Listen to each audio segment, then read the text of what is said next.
bakit po nila binigay yung sinasabing warrant from ICC? Di ba dapat ibigay yan sa DOJ? Bakit dumaan sa kamay ni Trillanes? At si Trillanes ang nagdala doon sa Senado. Ano ba si Trillanes? Siya nga ang sheriff ng ICC. Ayun na nga ang sinasabi natin. Why is a private citizen Ah. trying to perform or assisting in the performance of a government function, which is so important dahil nag-aaresto ka ng citizen na may karapatan sa Bill of Rights ng Constitution. Apo. Ano yung karapatan niya? The right to due process. Kasi di-deprive mo siya ng kanyang liberty and life.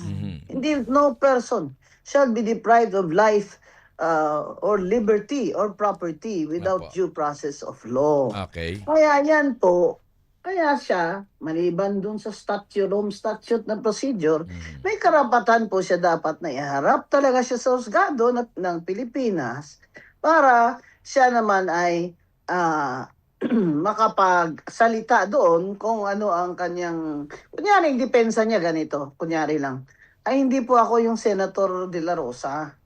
Magkapangalan lang kami. Ayan. Yun. Ako po, nagpakalbo na rin ako kasi Idol ko siya eh. Oo, idol ko siya. Kaya ganyan. Identity. Yan. Identity. Dapat ma-ascertain ng quest. Yun din ang sinasabi sa Article 57 ng ICC, ng Rome Statute eh.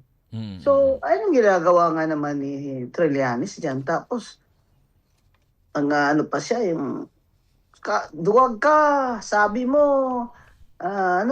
kaya ako nandito. Ano ba itong mga taong ito? Pataasan ng ihi. Yun yung nga binabanggit na challenge o hinamon siya ni Senator Bato de la Rosa noon na sige, iposas mo pa nga ako. Sabi gano'n, no? Pusasan mo ako. Yun ang ginawa naman niya ngayon. Pero alam mo yung... Kinoldar niya yung hamon lang ni Senator Bato. He has no business there. He has no business holding a warrant of arrest. Ano siya ng NBI agent? Hala, baka agent siya ng NBI. Yung malay natin, nasa payroll siya ni Matibag, di ba? Oo, kasi wala na siya sa ano eh, di ba, attorney? Wala siyang function sa gobyerno. Wala, hindi rin siya sundalo na. Balita ko, nagtuturo daw siya. Hindi naman siya sundalo na, hindi naman siya NBI agent. Sabi ko nga, baka naman nasa payroll siya as consultant. Bakit siya sinama ni Matibag?